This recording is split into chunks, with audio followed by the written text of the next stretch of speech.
2025년 우리 1월 달부터 우리가 이 시간까지 하나님께서 주신 말씀은 우리가 예수로 말미암아 하나님 백성이 되었다는 겁니다. 즉 우리가 살아가는 삶은 하나님과 함께하는 하나님 나라를 사는 자들이라는 것입니다. 그래서 그 삶은 하늘의 뜻이 이 땅에 이루어지는 삶입니다. 아멘. 하늘의 뜻이 이 땅에 이루어지는 거예요. 예수 들어만 구원받은 우리는 이제 내 뜻, 내 나라, 내 소유, 내 이름을 사는 것이 아니라 하나님 나라에 하나님의 뜻을 사는 거예요. 아멘. 그래서 그 뜻이 무엇인지를 우리가 함께 나눴고요. 또한 그 삶 속에서 그것을 살아내지 못하고 있는 우리의 삶의 모습 속에서 다시 한 번 더 우리의 모습들에 대해서 점검하는 그 은혜의 시간으로 우리의 모든 부분들을 하나님께서 고치시고 데려가시며 그 은혜 속에 있음을 우리가 감사함으로 우리가 함께 말씀을 나눴고요. 또한 그 삶의 자리마다 이제 우리가 살아가는 삶이 세상과 다름을 살아내는 자들인 거예요. 세상에 없는 것을 살아내는 겁니다. 아멘. 세상에 없는 것을 살아내는 자들이에요. 세상에 있는 것을 살아내는, 하나님이 세상에 있는 것을 우리에게 주신 것이 아니라 세상에 없는 것을 주셨어요. 아멘. 그래서 세상에 없는 것을 살아내는 삶으로 우리를 어떻게 해요? 교회되게 하셨다라는 거예요. 아멘. 그래서 이제 이 땅 가운데 살아가는 삶 속에서 이 땅의 그 어떤 삶이나 어떤 공동체나 어떤 사람들의 모임 속에서 갖고 있는 것을 가지고서 우리에게 모델로 주신 것이 아니라 세상에 없는 대한 공동체로 하나님께서 세우신 것이 교회예요. 아멘. 그래서 우리 지난 시간에 그 대한 공동체 가운데 살아가는 교회는 그리고 그 안에 함께 지체로서 동행하고 동역하는 하나님의 백성들의 삶에는 분명히 진리가 바뀐 사람들이에요. 이제 이 땅 가운데 수많은 상황 속에서 살아가는 삶의 자리에서 세상이 얘기하고 있는 그 옳다하고 길이라고 하고 성공이라고 하는 것에 대한 부분들을 쫓아가며 살아갔던 삶의 모든 방식과 그리고 그 기준들을 다 버리고 그리고 이제 예수 그리스도가 우리의 진리임을, 그래서 예수 그리스도가 기준이고 예수 그리스도가 우리의 모든 이유이며 예수 그리스도가 우리의 모든 삶의 방법이 되어진 삶으로 우리가 교체된 삶이라는 사실을, 그래서 우리의 삶에는 분명히 세상에 없는 것을 살아내므로 말미암아 기존에 옛사람의 삶이 있었는데 그 삶을 이제 벗어버리고 새 옷을 입고 새 사람을 입은 자로서의 변화된 삶을 살아가는 삶이라는 거예요. 아멘. 변화예요. 변화라고 하는 것은 여기에 우리 성경에 나오는 변화는 뭐냐면 화학적 변화예요. 화학적 변화는 뭐냐면 본질과 성질이 바뀌어버리는 거예요. 본질과 성질은 그대로 둔 상태에서 뭔가에 대한 부분들이 추가되는 삶이 아니라는 거예요. 본질이 바뀌고 성질이 바뀌고 그리고 그 모든 본성 자체가 뭐예요? 바뀐 자들이 뭐냐면 이 예수를 진리로 교체되어지고 그 예수를 진리로 그리고 예수를 우리의 길로 우리의 삶의 모든 이유와 목적으로 살아가는 삶의 모습이 이 변화된 삶이에요. 아멘. 그래서 바울 사도는 우리 지난 시간에 같이 옛사람을 벗어버리고 새 사람을 입으라. 아멘. 그러면서 오늘 1절에 우리 25절에 보니까요. 그런즉, 그러니까 변화된 삶 속에서의 삶을 살아가는 사람들은 이것이 나타난다는 거예요. 이것이 나타난다는 겁니다. 그래서 25절부터 29절까지 우리 보면은요. 우리 25절에 보니까 그런즉 거짓을 버리고 각각 그 이익과 더불어 참된 것을 말하라. 먼저 우리의 변화된 삶 속에서 나타나는 변화는 무엇이냐면 참과 거짓을 구별할 줄 알게 되었다는 거예요. 참과 거짓을 구별할 줄 알게 되었고 이제 참, 즉 예수 그리스도가 선택하고 예수 그리스도가 계시고 예수 그리스도가 말씀하신 것이 뭐예요? 참이다. 우리의 삶 속에서 살아가는 삶의 자리에서 참은 그곳에 예수 그리스도가 있는 것이 참이다. 그곳에 예수 그리스도가 없으면 거짓이다. 누가 무엇을 얘기를 하고 어떤 행동을 하는데 그 행동과 말 가운데 예수 그리스도가 있으면 참이고 예수 그리스도가 없으면 거짓이다. 그것을 분별하여서 예수 그리스도가 계신 그 참을 말하게 되었다. 아멘? 다른 거예요. 또한 26절 27절 보면 분을 내어도 죄를 짓지 말며 해가 지도록 분을 품지 말고 마귀에게 틈을 주지 말라. 분을 내어도 죄를 짓지 말며 해가 지도록 분을 품지 말고, 이 분노에 대한 이야기예요. 즉 분노라고 하는 것은 우리가 갖고 있는 마음의 상태나 우리의 속성이 아니에요. 분노는 하나님의 속성이에요. 이 분노는 옳고 그름에 대한 시시비비를 가질 수 있는 의로운 자만이 나타낼 수 있는 것이 분노예요. 의가 없고 선이 없는 우리가 분노한다는 것은 뭐예요? 그 하나님의 주권을 찬탈하는 거예요. 그래서 제가 작년에 함께 나눴어요. 분노는 하나님의 속성입니다. 우리가 영적으로 분별할 때에 내가 주인대로 살아가고 있는가, 아니면 삶 속에서 그 하나님의 주권 아래 그 하나님의 종으로 하나님의 백성으로 살고 있는가에 대한 영적 분별은 내 안에 분노가 있는가 없는가에 대한 부분으로 보여할 수 있다. 즉 내가 주인으로 살아가는 거 아니에요. 이제 나는 재판장이 아니에요. 나는 심판자가 아니에요. 나는 누구를 정죄할 주권을 가지고 있지 않아요. 그것을 우리는 버렸다. 이제 모든 주권은, 그리고 모든 재판은, 그리고 모든 심판은, 그리고 모든 옳고 그름의 그 모든 심판은 오직 하나님이심을 우리가 시인하고 고백하며 살아가는 삶, 이것이 뭐예요? 분을 내어도 죄를 짓지 말며. 아멘. 또한 28절에 보니까 도둑질하는 자는 다시 도둑질하지 말고 돌이켜 가난한 자에게 구제할 수 있도록 자기 손으로 수고하여 선한 일을 하라. 자, 하나님이 세상에 대하여 살아가는 삶 속에서 내가 주인됨으로 살아가는 삶의 모습에 대한 부분들을 도적질이라고 해놨어요. 하나님 것을 내 것 삼는 것, 이걸 도적질이라고 하는 거예요. 그러니까 도덕적으로 윤리적으로 도덕적인 이 도적질이 아니에요. 지금 바울 사도는 도적질이라는 것은 하나님 것인데 그 하나님 것을 내 것으로 삼고 내 소유하고 내 나라와 내 이익과 내 삶으로 살아가는 삶, 그 삶을 이제 하지 말고 이제 살아가는 그 모든 삶 속에서 주신 것으로 그 필요에 의해서 뭐라고요?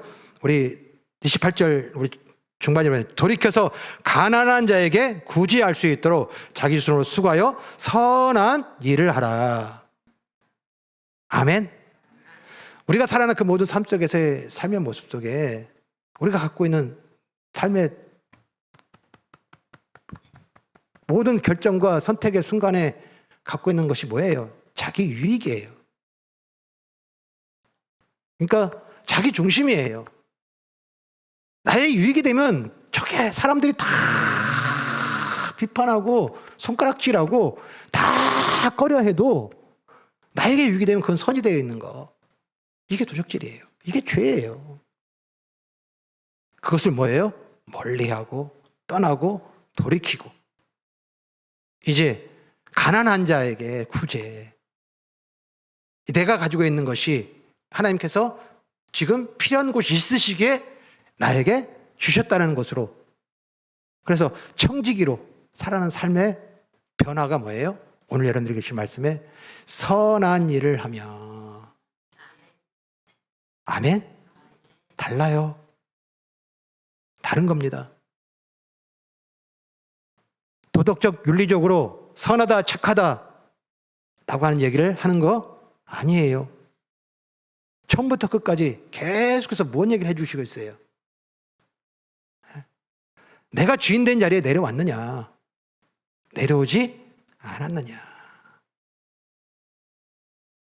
내 나라와 내 소유와 내 역사 속에 아직도 살고 있느냐.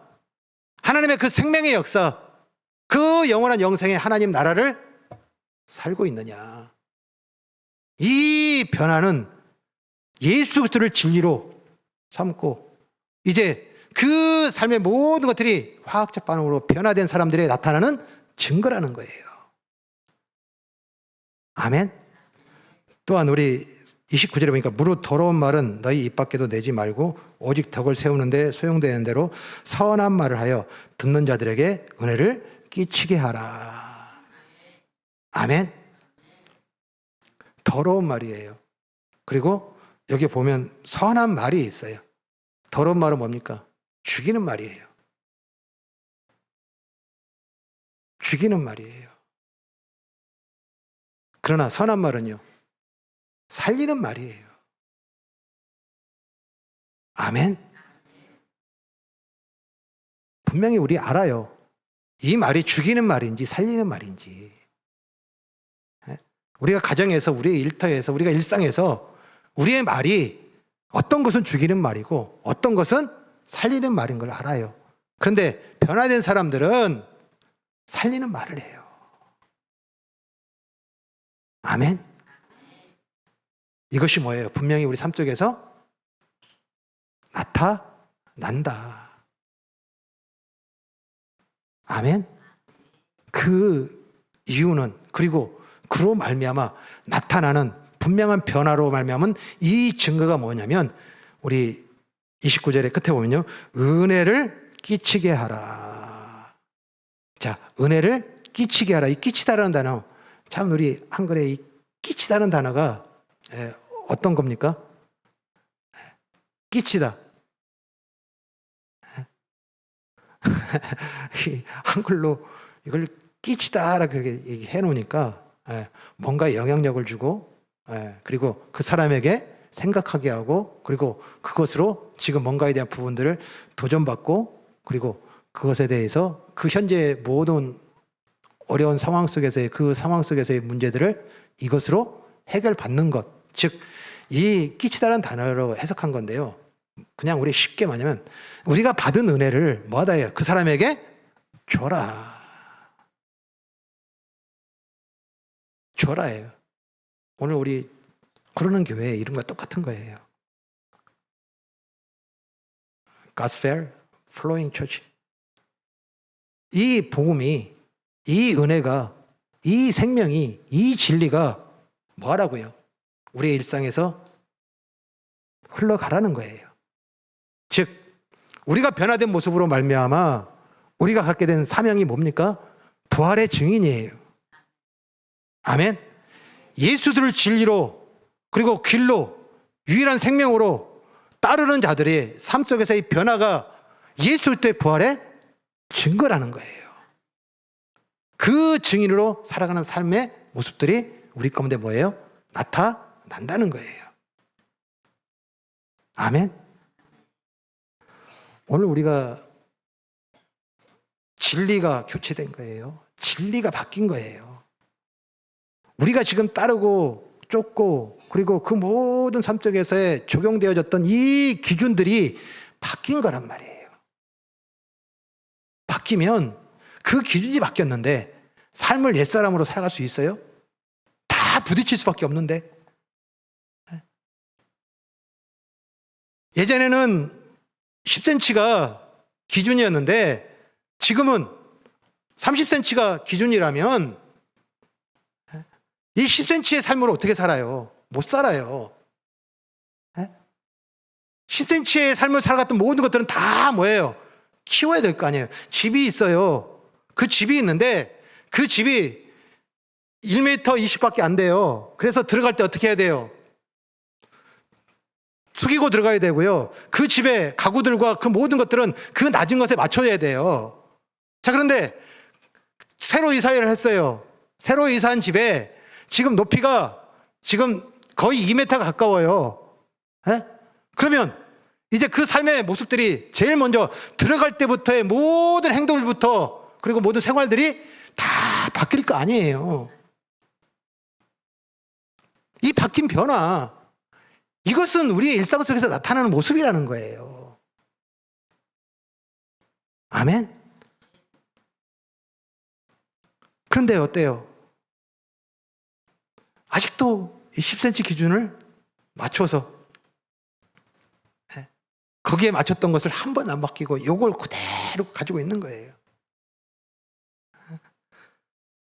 이러한 삶에 대한 것들, 즉 진리가 바뀌었는데 변화되지 아니하고, 진리가 바뀌었는데 변화된 삶으로 나타나지 아니하고, 진리가 바뀌었는데 삶의 모든 기준이 바뀌었는데 그 진리이신 예수 그리스도의 그 살아나심의 부활의 증인으로, 부활의 증거로서의 이 은혜를 끼치는 삶을 살지 않고 있는 그 삶에 대하여 바울 사도가 탄식하면서 뭐라고 얘기를 하냐면, 우리 먼저 27절입니다. 마귀에게 틈을 주지 말라. 또한 30절을 보겠습니다. 30절, 하나님의 성령을 근심하게 하지 말라.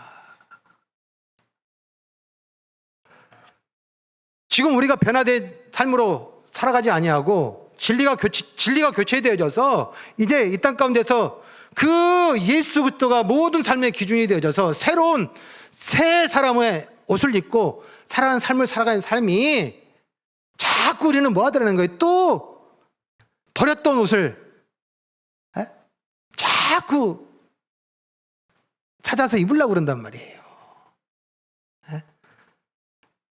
안 맞으면 어떻게 해야 돼요? 버려야 돼요. 근데 버린 걸 왜 찾아요? 버린 걸 왜 찾아요? 심지어 여러분들 그 옷의 수거함 버려놓고요, 그거 찾으러 가는 사람도 있어요. 이걸 왜 바울 사도는 성령을 근심하게 하지 말라라고 할까요? 여기에 근심하다에 성령님이 근심하다. 이 근심이라는 단어는 염려하다, 걱정하다, 안타까워하다, 뭐 이런 어떤 그런 표현이지만, 이 원어 속에 뭐가 있냐면 슬퍼하다라는 단어가 있어요. 뜻이 있어요. 즉 성령님을 슬프게 하지 말아라. 왜 성령님이 근심하고 염려하고 걱정하고 안타까워하며 슬퍼하는 이 표현으로 바울 사도는 얘기를 했을까요? 우리 31절에 읽습니다. 너희는 모든 악독과 노함과 분냄과 떠드는 것과 비방하는 것을 모든 악의와 함께 버리고. 자, 버려야 될 것을 아직도 가지고 있는 거예요. 버리지 않고 가지고 있는 것을 우리는 뭐라고 그래요?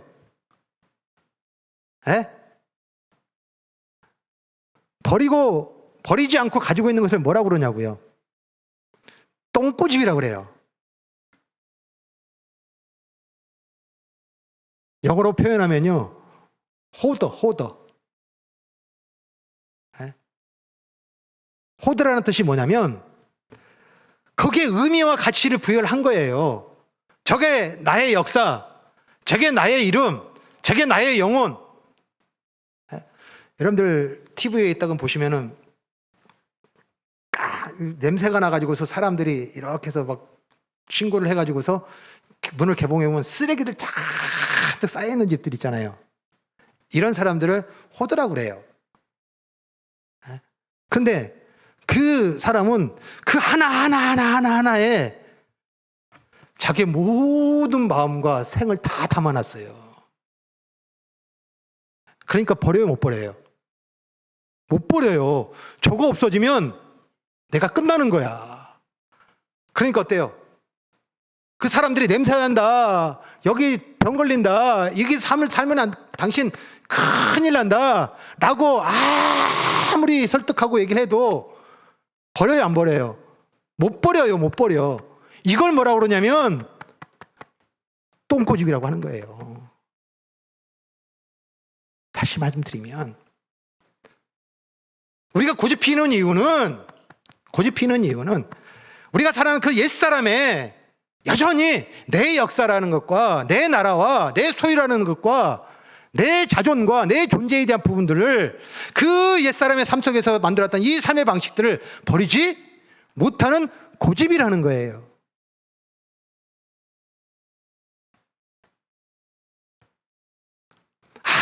아무 쓸데없는 거예요. 아무 소용없는 거예요. 바울사도는 뭐라고 해요? 그 옛사람을 버렸던 것 같이 이걸 버렸는데 왜 다시 그것을 찾아서 입고 있냐라는 거예요. 이것을 성령님이 어떻게 하시다? 슬퍼하신다. 안타까워하신다.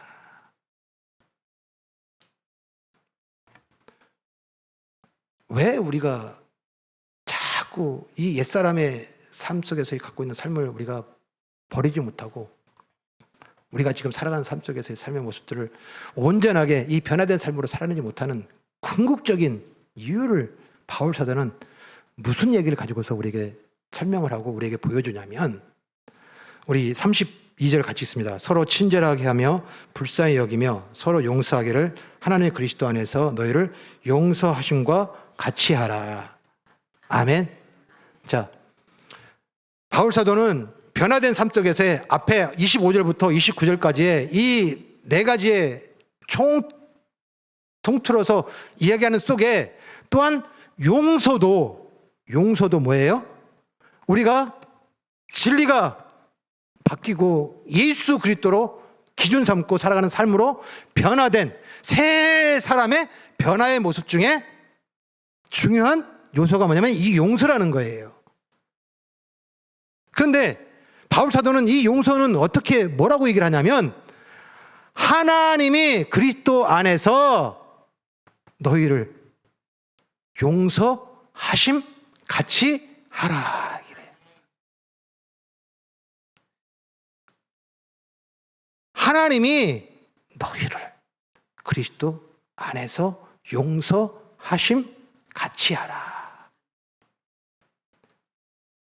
이 말씀은 무슨 뜻이에요? 우리가 살아가는 그 모든 삶의 현장 가운데서 삶 속에서 반드시 먼저 우리가 깨달아야 되고 기억해야 될 것은 무엇이냐면, 내가 용서하는 자가 아니라 나는 먼저 용서받은 자라는 사실을 기억하라는 거예요. 세상의 용서는 피해자가 그 가해자에게 행하는 것으로, 그가 사과하면, 그가 뭔가 뉘우치면, 그가 뭔가를 돌이키면 거기에 대한 상응하는 그 징계를 받으면 이라는 것에 그 대가가 있는 이 용서였다면, 그래서 이 땅에 살아가는 그 모든 삶 속에서의 그 누구도 용서하는 자가 되지 용서받는 자로서의 삶의 모습은 이 땅 가운데 없더라는 거예요. 그런데 우리 그리스도인들은 용서하는 자라고 하는 이 위치에 있는 것이 아니라, 먼저 기억하라. 우리의 위치는, 우리의 자리는, 그리고 우리가 삶을 살아가는 모든 삶 속에서의 이 행동과 그리고 우리의 말과 우리의 모든 삶의 원천에는 용서받은 자가 먼저다.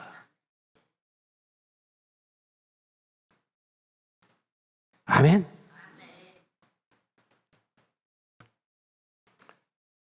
오늘 여기 예배에 우리가 나왔어요.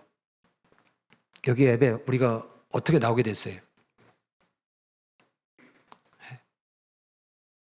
여기 우리 예배에 어떻게 나오게 됐어요?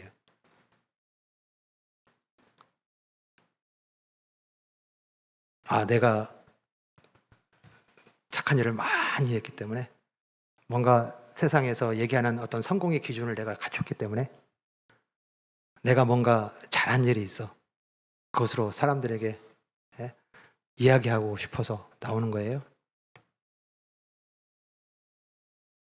딱 하나예요. 모두가 똑같아요. 하나님께 용서를 받았기 때문에 그래요.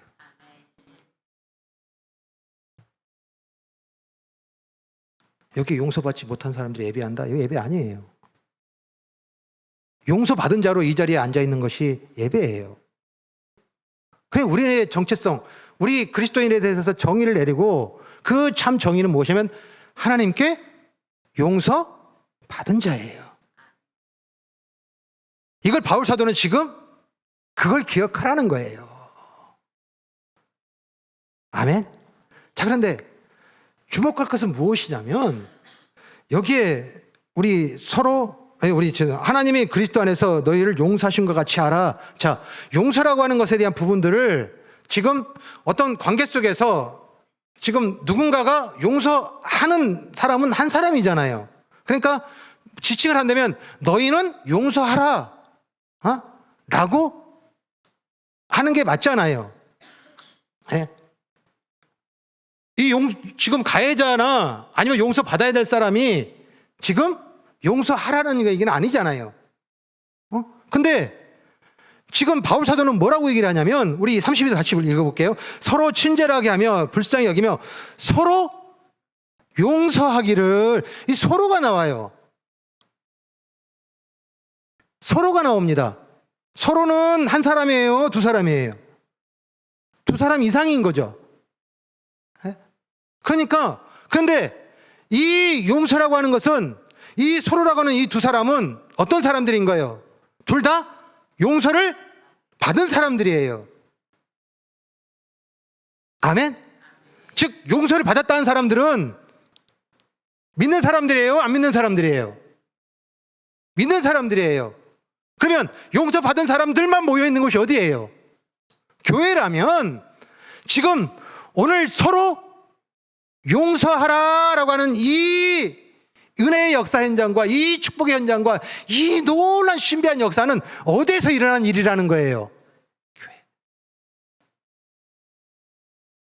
교회.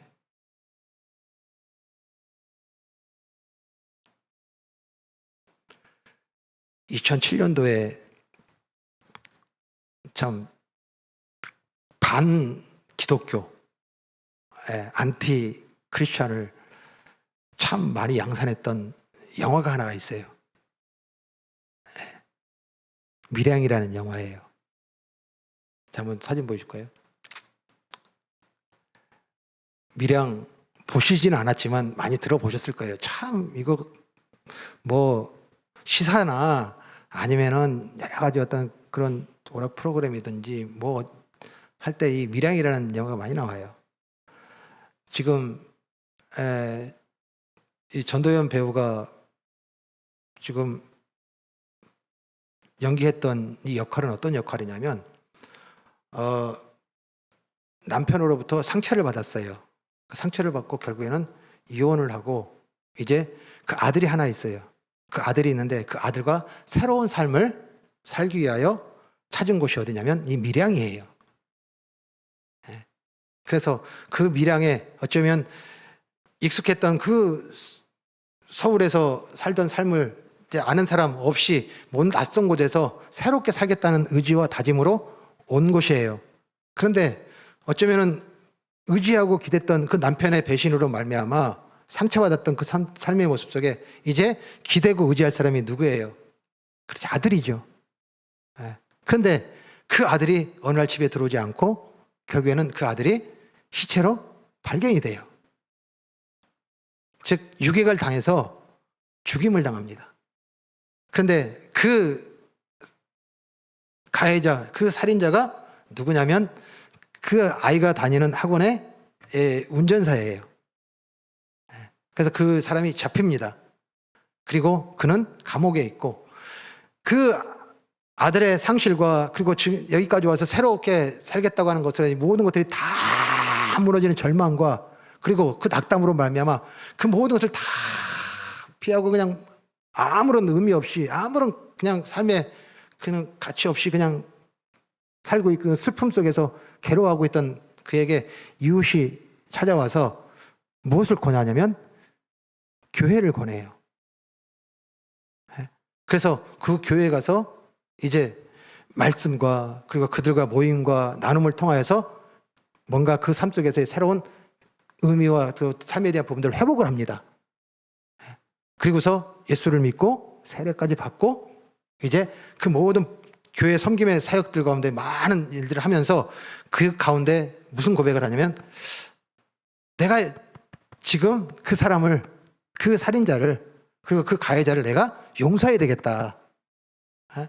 용서해야 되겠다 해서 이제 그 가해자가 지금 갇혀있는 교도소에 이제 접견을 갑니다. 그리고서 그 가해자를 용서하기 위한 만남의 장면이, 우리 다음 사진 보여줄게요. 자, 두 사람이 만났습니다. 그래 만났는데, 자, 왼쪽에 사람과 오른쪽 사람입니다. 자, 누가 가해자 같고 누가 피해자 같습니까? 네? 누가 가해자 같고 누가 피해자 같아요? 근데 왼쪽에 사람이 가해자란 말이에요. 네? 그런데 그 얼굴 보십시오. 저것 때문에 온 미디어들, 그 다음에 개인 소셜들, 교회, 기독교에 대하여, 기독교 용서에 대하여, 기독교의 회개에 대하여, 그리고 그 하나님의 용서에 대하여 모든 것을 그냥 포화 쏟아놓듯이 근 한 2, 3년을 쏟아부었던 장면이에요. 자, 왼쪽 사람을 지금 용서하려고 오른쪽에 이 피해자 엄마가 지금 갔는데 그가 어떤 모습을 보이고 있는 거예요? 이 편한 모습을 보이고 있는 거예요. 무슨 모습을 기대를 하고 갔을까요? 그 죄책 때문에, 그 죄 때문에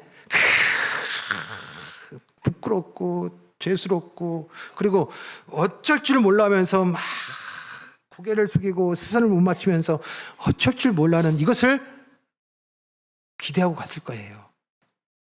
그래서 이제 당신을 용서할 테니까 이제 좀 마음을 자유롭게 하십시오라고 뭔가 그에게 자유를 주기 위하여 갔을 거예요. 그런데 그가 뭐 하냐면 평온해요.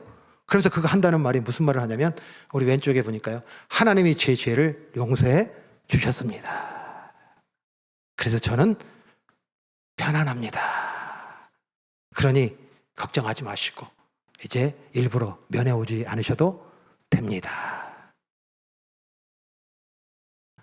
그 말을 듣고 지금 표정이에요. 오른쪽에 수많은 것이 담겨 있죠. 이게 무슨 소리야? 아니 어떻게? 라고 하는 부분으로 담겨 있는데 이 자리에서는 아무 말도 못해요. 그리고서 이제 함께 왔던 이 송강호라고 하는 배우와 함께 밖에 나가서 거기서 토로를 합니다. 뭐라고 토로를 하냐면요, 내가 겪은 고통을 만든 사람이 나보다 먼저 평안을 얻었다? 내 용서는 필요하지 않았다? 신은 그를 용서했지만 나는 아직 아니다. 분명히 뭐예요? 용서하러 갔잖아요. 용서하러 갔는데 그가 보이는 태도로 말미암아 지금 뭐예요? 결국은 용서라는 것도 이루어지지 않은 상태에서 그 적개심과 분노로 말미암아 누구까지 지금 이제 원망하고 거부를 해요? 그래요, 하나님까지.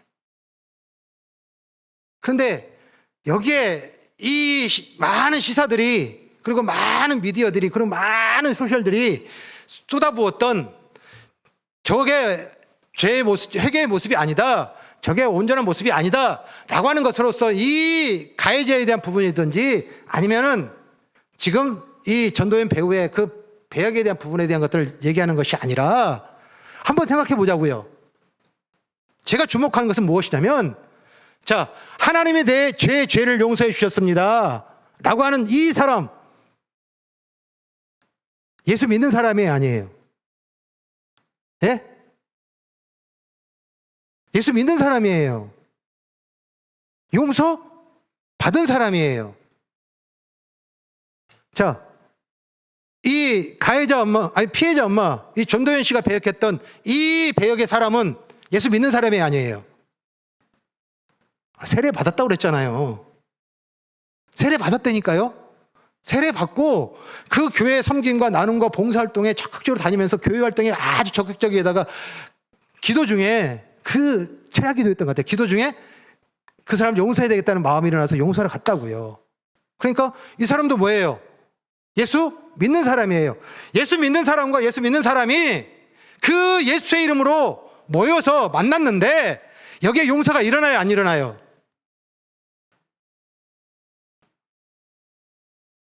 안 일어나는 거예요. 안 일어나는 거예요.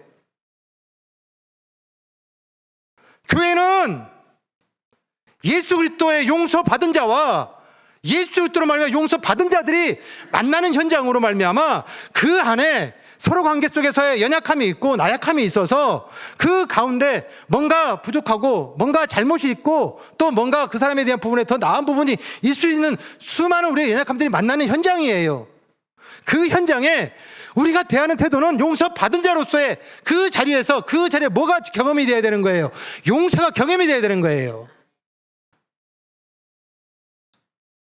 교회만이 용서할 수 있는 거예요. 교회만이 용서를 경험할 수 있는 거예요. 세상은 전도연 배우가 배역했던 것 같이 내가 지금 피해자고 나는 아직도 고통을 겪고 있으며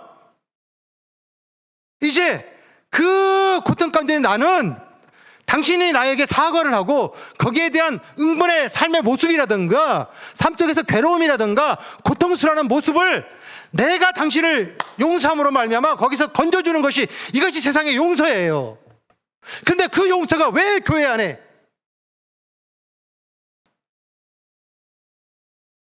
그래서 교회는 세상의 용서가 똑같은 거예요.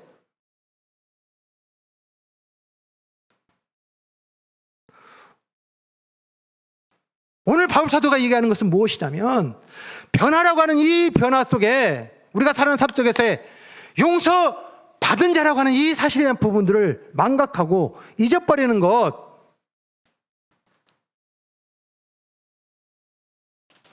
오늘 우리가 분명히 분별해야 되는 것은 무엇이냐면 용서의 주체가 누구예요? 용서의 주체. 용서의 주체가 누구예요? 권사님 그러시면 안 된다니까. 왜 나라 그래? 용서의 주체가 어떻게 나예요? 용서는 하나님이란 말이에요. 아멘? 그리고 용서의 근거는요? 용서의 근거 예수 그리스도의 십자가예요. 아멘? 그리고 그 용서의 마음을 유지하는 그리고 용서에 대한 모든 삶으로 용서받은 자의 삶의 모든 삶을 살아가는 그 모든 삶의 유지는 예수 그리스도의 중보예요. 예수의 중보예요. 그리고 그 삶으로 용서받은 자로서의 그 삶 속에서 자유와 그리고 그 삶 속에서의 그 평강과 그리고 그 삶 속에서 그 기쁨을 누리는 삶을 잃어버리지 않게 하시기 위해 도우시는 분이 누구예요? 성령님이에요. 이 용서의 역사에는요, 우리에게 일어나는 역사에는 삼위일체 하나님이 하나님과 끊어진 우리가 하나님과 연결됨으로써 이 연결을 끊어버리지 않기 위한 그 열심이 용서예요.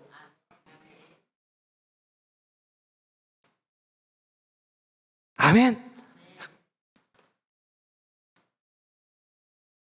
용서는 누가 가해자고 누가 피해자인지 구별하여서 그 합당한 대가를 지불하게 하고 그것에 대해서 뭐예요? 이 가해자가 피해자에게 사과하는 것으로 용서라는 이 세상의 원리가 아니라 하나님과 끊어진 우리가 그 예수 피로 말미암아 사함받고 하나님과 함께하는 그 삶 속에서 살아가는 삶을 지키는 거예요. 아멘. 그래서 마귀에게 틈을 주지 말라. 마귀가 하는 일이 뭐예요? 마귀가 하는 일이 뭐예요? 마귀가 하나님과 우리를 끊으려고 하는 게 마귀 하는 일이에요. 그 끊는 것은 뭐 어떻게 하는 거예요? 그래요. 옛사람의 옷을 자꾸 입히는 거예요. 그 상황에, 그 자리에 또 다시 나는 피해자, 나는 고통, 나는 아픔. 근데 너는 웃어? 라고 하는 것으로 내가 모든 것의 주권을 갖고 있는 이 주체로 세우는 것이 이 마귀의 관계예요.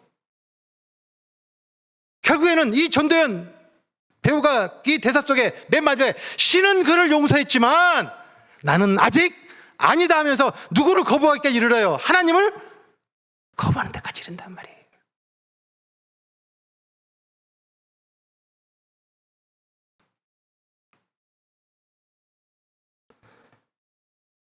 이걸 뭐 하라고요? 교회에서 용서받은 자들이 경험하라.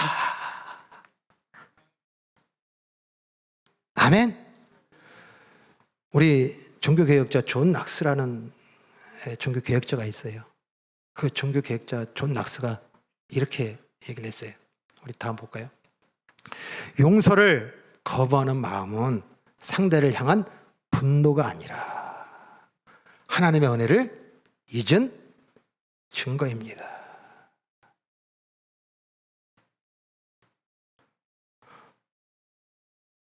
오늘 우리가 살아가는 삶 속에서 그 하나님의 그 은혜를 기억하고 그것으로 모이고 만나고 나누고 경험하는 것이 뭐예요? 교회예요. 그래서 대한 공동체인 거예요.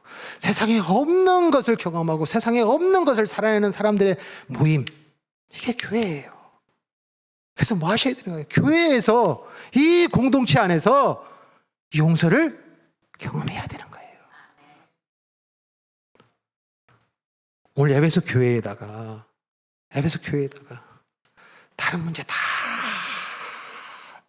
차지하고 누가 옳고 누가 그름이 아니라 교회는 세상에 없는 것을 용서받은 자로서 그리고 그 진리로 똑같이 교체되고 예수 그리스도로 모든 기준을 살아가는 삶의 모습들로 온전하게 새로운 새 옷을 입은 사람들은 먼저 우리 교회 안에서 그 용서를 그리고 그 좋은 말을 그 선한 말을 그리고 그 살리는 말을 어디에서 경험을 하라는 거예요? 먼저 교회에서 경험을 해야 되는 거예요.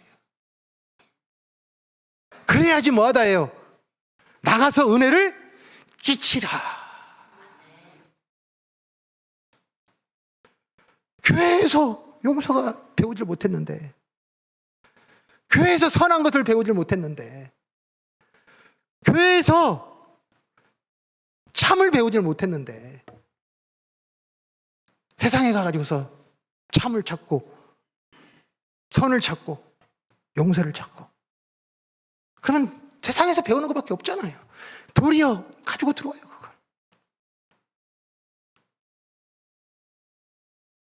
그래서 세상에 용서를 가지고 들어오는 바람에 아마 가해자는 뭐예요? 나가야 되고.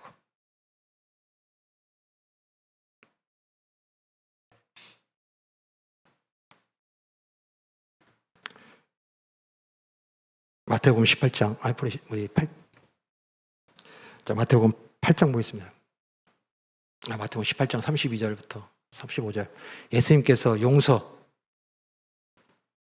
받은 자라고 하는 이 죄 사함이 무엇인지에 대한 부분들 비유로 말씀하신 탕감 받은 자의 비유예요.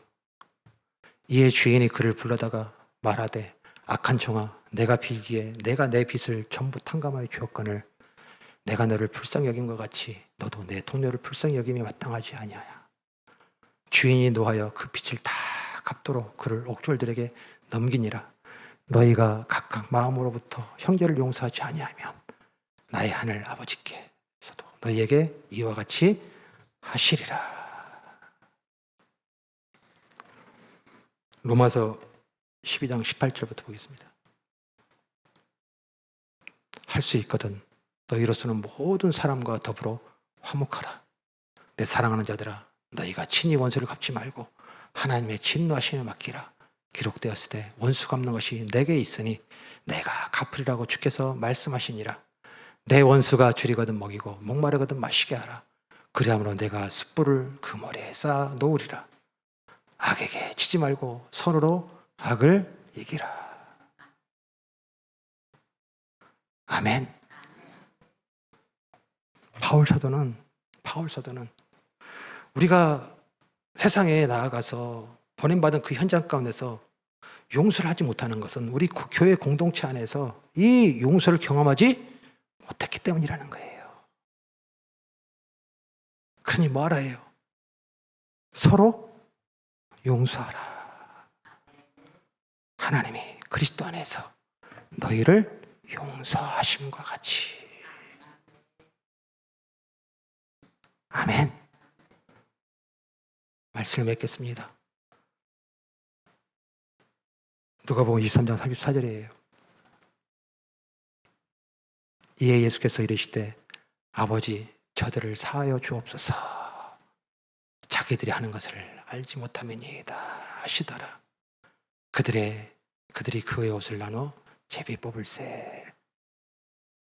이 현장은 예수님이 십자가에 달리셔서 물과 피를 쏟으시고 그 십자가에서 고통당하시고 이제 그 죽기 직전에 독백처럼 하나님께 중보하는 기도예요.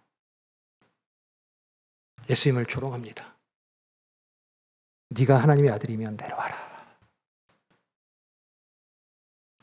그리고 양 옆에 두 강도가 있습니다.